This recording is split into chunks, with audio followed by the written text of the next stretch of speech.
Hola, bienvenidos otra vez a Dharmatic. Mi nombre es Juan y el día de hoy les traigo un invitadazo de lujo que la verdad es que tengo que agradecer su paciencia porque ha sido muy paciente conmigo. Vaya que le hice practicar esa paramita a mi invitado del día de hoy.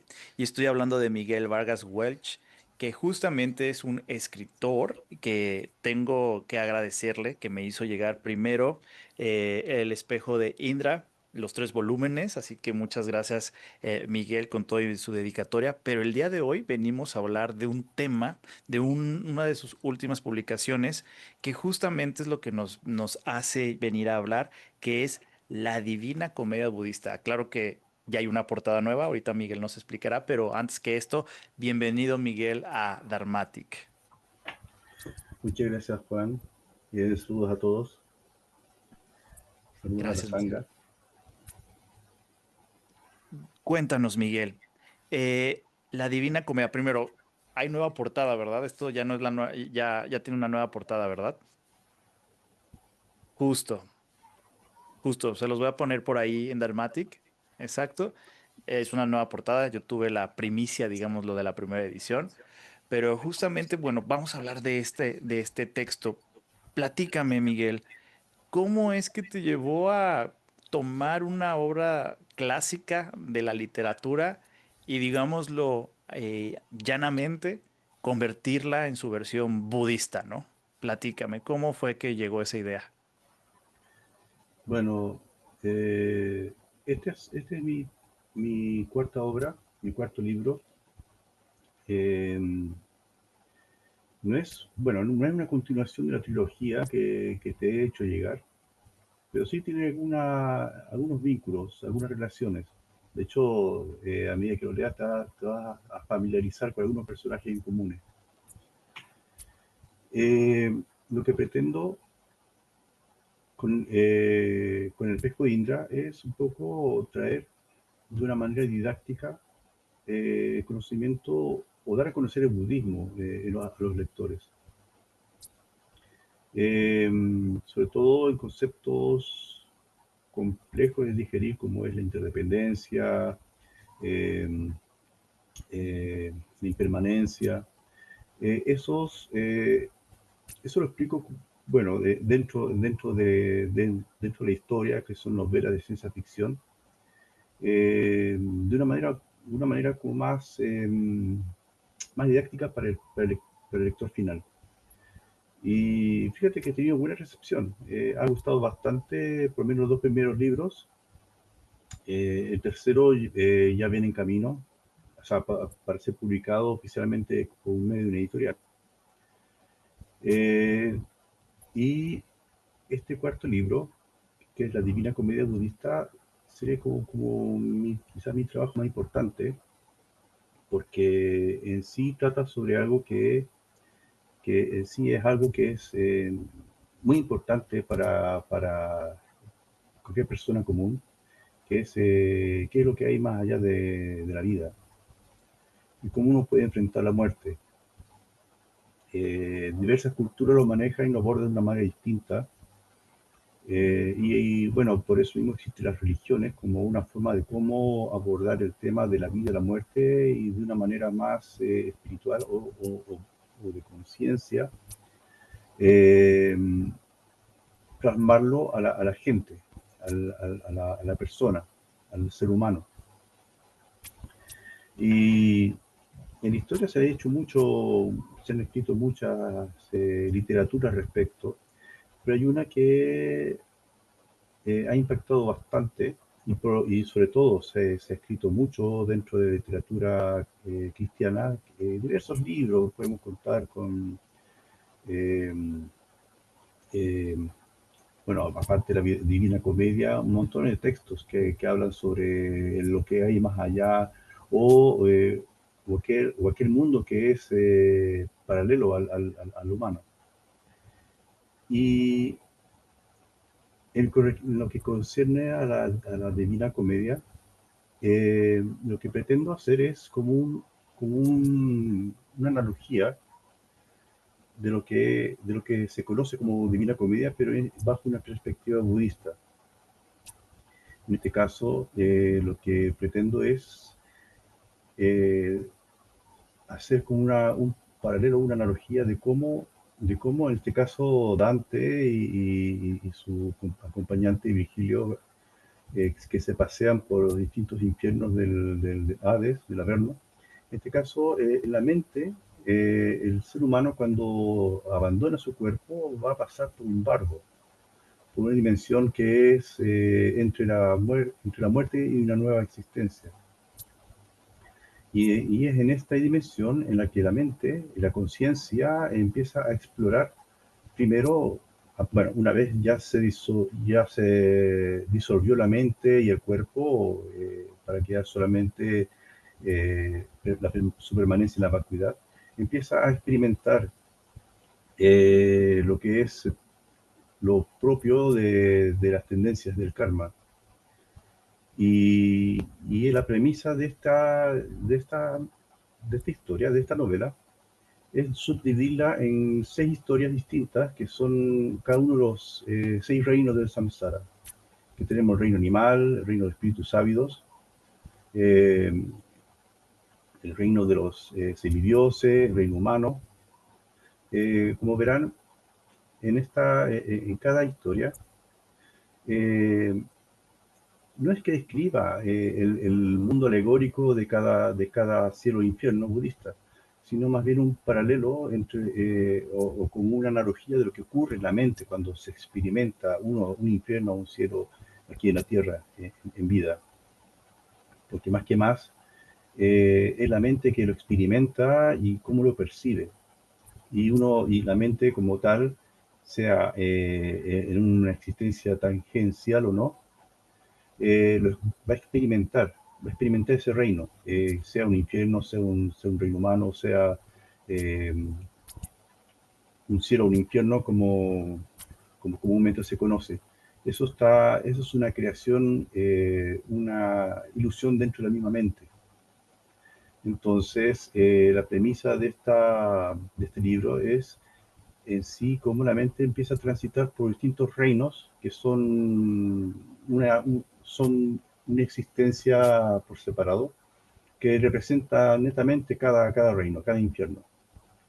Tenemos reino animal, tenemos reino de espíritus ávidos, como bien conocemos, los reinos de Samsara, es donde la mente se ha enganchado en cada episodio de esa existencia que estamos viviendo. eh, cómo experimenta y cómo sufre la mente dentro de ese mundo. Has mencionado varios temas que digamos, se compilan en el libro, ¿no? Indudablemente el más explícito es el samsara, ¿no? Porque en sí es esta travesía, ¿no?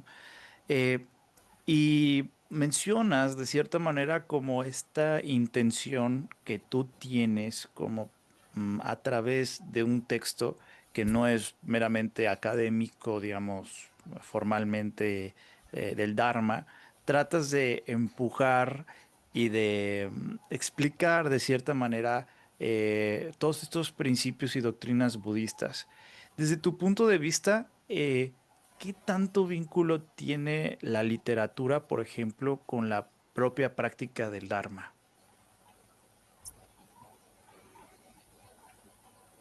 Bien, el Dharma en sí, uno lo puede estudiar directamente de los sutras o de la práctica.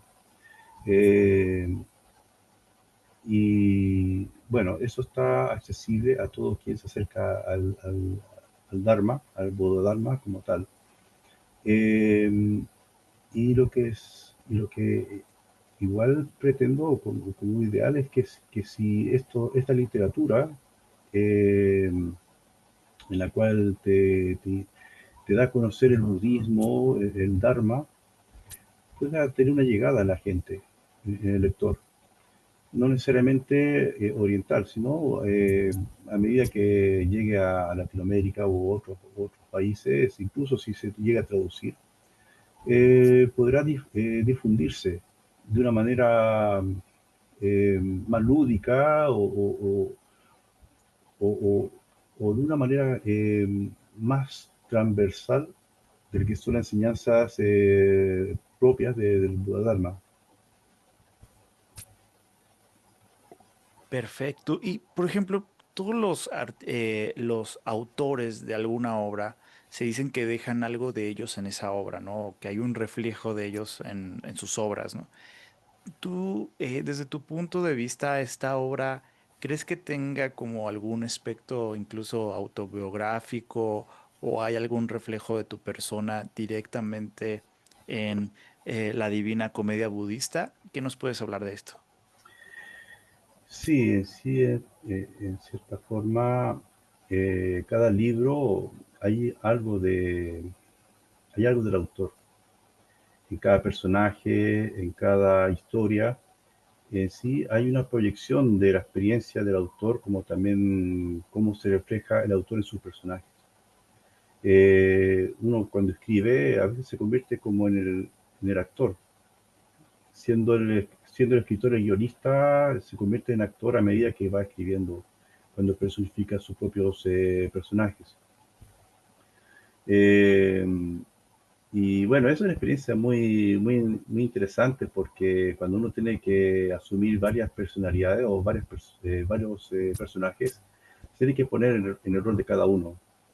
Pero en sí, la historia del cómo nace, aquí hay una mezcla entre ficción y también parte de la, de la propia cosecha del autor. Y sí, hay partes que he podido relatar como autobiográficas y hay otras que son como más ficticias. Hay una mezcla de ambas cosas y bueno, mi pretensión es que si esto lo puedo transmitir al público, al mundo, en algún momento también me lo estoy transmitiendo a mí mismo como un futuro lector en alguna futura existencia. Y quizás pueda conocer un poco de ese autor que escribió en mis propias palabras. Sí, de hecho vi que en la dedicatoria le dices a tu yo del futuro, ¿no? A tu yo, a tu yo en tu otra existencia futura. Entonces, muy budista de tu parte. Y, por ejemplo, de la pequeña biografía que viene detrás de tus libros, por ahí mencionan tu formación en ingeniería y tu amor por la astronomía, que al final de cuentas es distinto a tu amor literario, ¿no? Estas dos disciplinas, ¿cómo crees que influyen en tu forma tanto de escribir como también de entender el budismo, ¿no?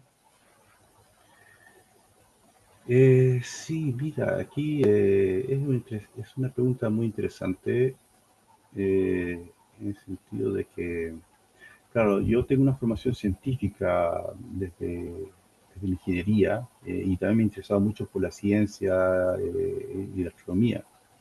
Eh, Astrofísica también, me he metido mucho en lo que es de la Tierra hacia el universo. Y eso lo podrán ver en las novelas que he escrito o en algunas, y las que pretendo escribir a futuro, porque ahí también me voy a meter muy de lleno en la parte más profunda de la ciencia, de la física. Pero tampoco quiero hacer una separación de lo que es la parte humana, la parte interna como ser humano, o más bien como ser, porque en el, tanto en el budismo uno es, o sea, cuando uno encarna como humano, pero puede ser cualquier existencia que teniendo una mente y una conciencia, eso lo convierte a uno en un ser pensante y sintiente. Eh, y, y esto, en el fondo, este tipo de pensamiento es transversal a lo que es netamente humano. Podría haber vida más allá del universo y si esa vida tiene inteligencia tiene conciencia, aparte de ser un ser sintiente, entonces también es un potencial Buda en el sentido que tiene todas las cualidades que poseemos nosotros humanos. Entonces, no descarto la existencia de vida fuera de la Tierra, y de hecho también la astrobiología es también uno de mis intereses. Pero claro, como no nada se puede descartar, tampoco se puede refutar. Por lo tanto, es como una puerta abierta que queda ante la existencia de otras vidas y también de otras mentes que pueden deambular por el universo. Sí, completamente. Y, por ejemplo, en tu acercamiento con el budismo, ¿cómo es que se dio? ¿Cuál fue tu primer paso dentro del budismo? ¿Fue bajo un maestro, alguna tradición? ¿Cómo es que tú te acercas a la tradición budista y cómo actualmente es que tienes esta relación con el budismo? Bueno, es una historia larga. Eh, bueno, mi primera experiencia con el budismo fue cuando un maestro se llama de la escuela Kagyu llegó a Chile como el año 2010. Por ahí. Tuve la ocasión de conocer el promedio de mi hermana, que lo recibió por un tiempo en su casa, en su hogar, hasta que pudiese poder establecerse en Chile. Creo que el primer lama que llegó en forma seria para fundar una escuela aquí en Chile, que es, que es Drikung Kagyu. Tuve la ocasión de conocerlo, de hecho ahí me inicié en las tres joyas, pero mi interés por el budismo venía de mucho antes, quizás desde mi adolescencia, o incluso desde mucho antes porque desde la niñez yo ya tenía una cierta tendencia a, a reflexionar qué es lo que era el yo. Eh, Me cuestionaba mucho. Si bien me crié en una familia disfuncional, nunca se han separado mis padres hasta que, bueno, mi padre murió posteriormente, pero he tenido de ambos una enseñanza por separado que ha sido muy enriquecedor en mi vida. Eh, y me ha dado las bases como para yo poder avanzar por mi propio lado e interiorizándome más por el lado de la curiosidad de cómo es la mente y qué relación tiene con el yo y en su momento el alma y el espíritu.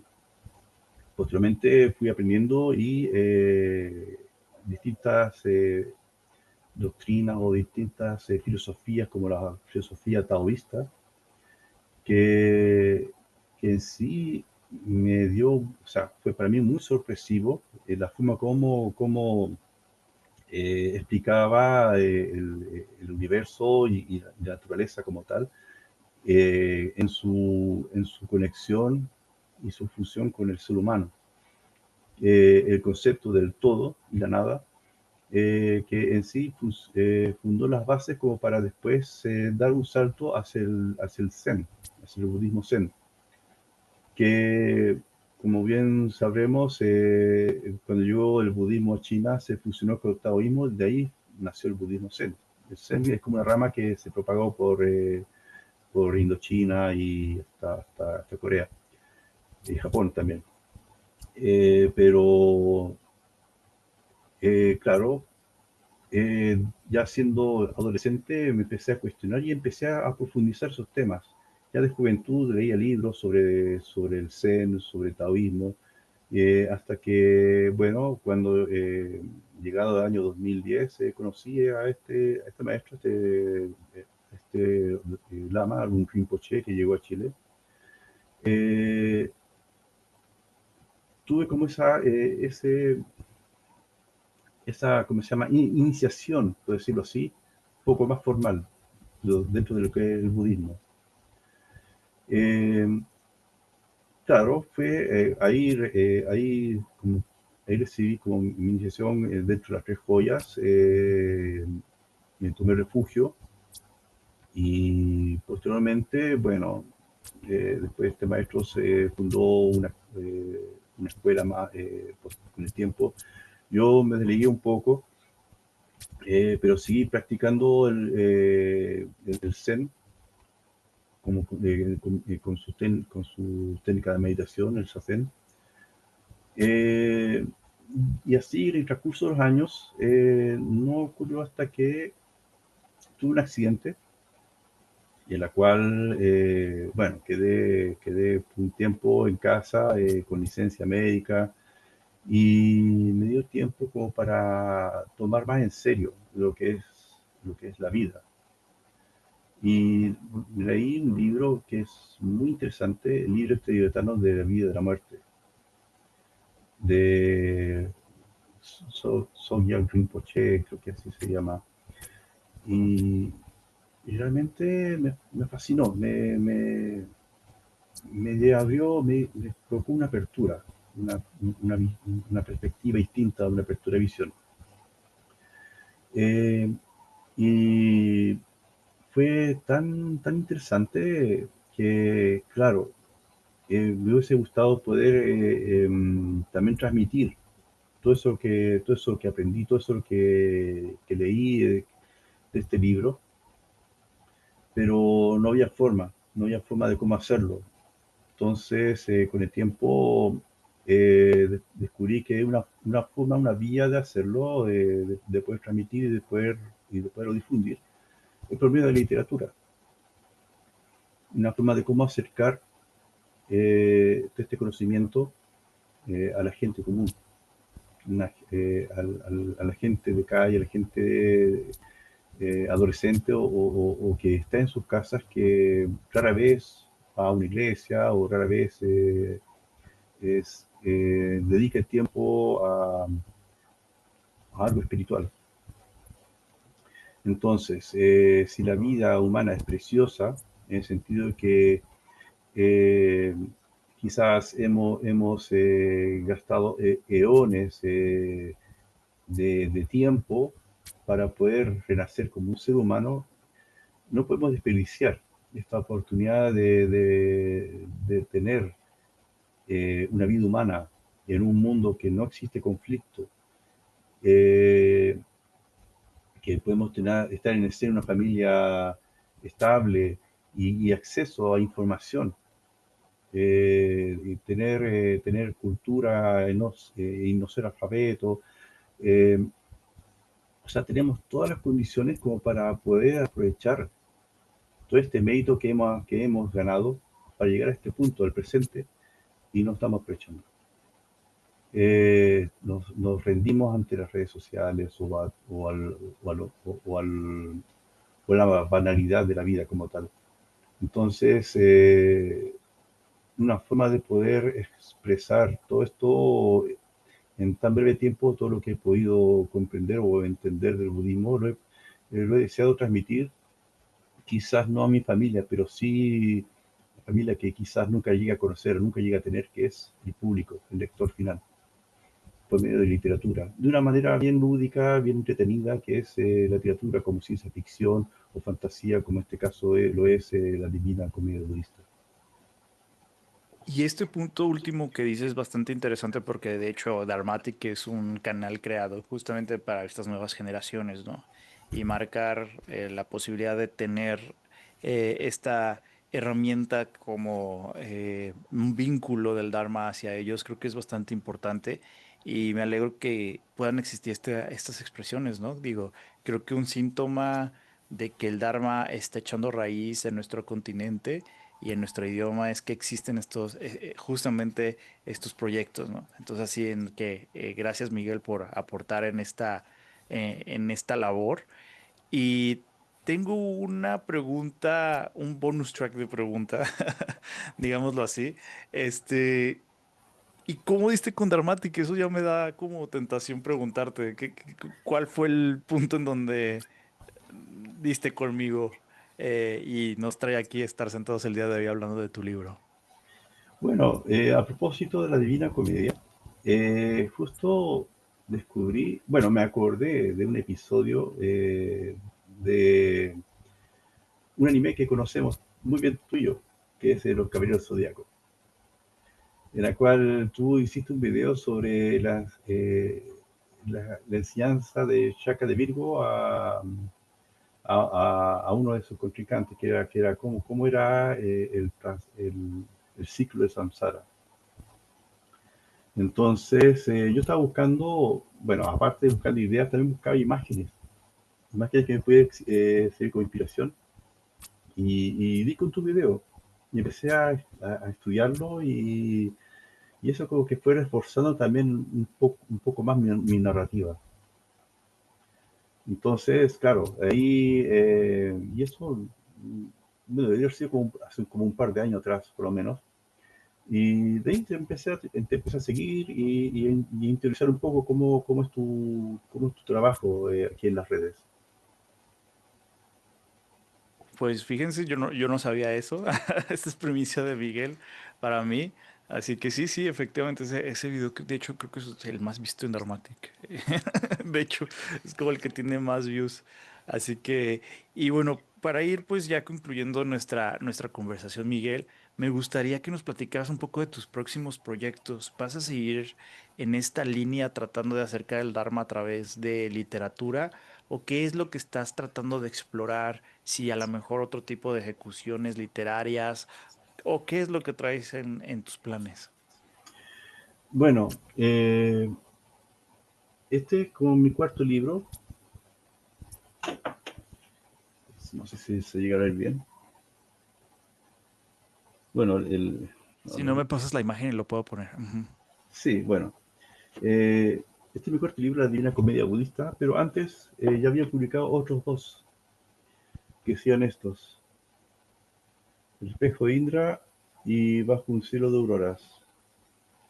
Creo que ahí mi cámara no me apaña mucho, pero estos dos primeros libros, El espejo de Indra, que son una trilogía, es ciencia ficción budista. Por lo menos así lo planteo desde un principio, que en sí trata sobre realidades alternas o universos paralelos y en la cual una mente es la protagonista, que está dividido en dos realidades alternas. Una que está aquí en Chile y otra que está en Marte. Entonces llega un punto en que esta mente, por decirlo así, desde una dimensión que no está ni en ninguna de ambas realidades, eh, se llegan a funcionar, a solapar, de manera que una existencia llega a acceder a las memorias y a los recuerdos del otro, mutuamente. Y con el tiempo se dan cuenta que son la misma mente.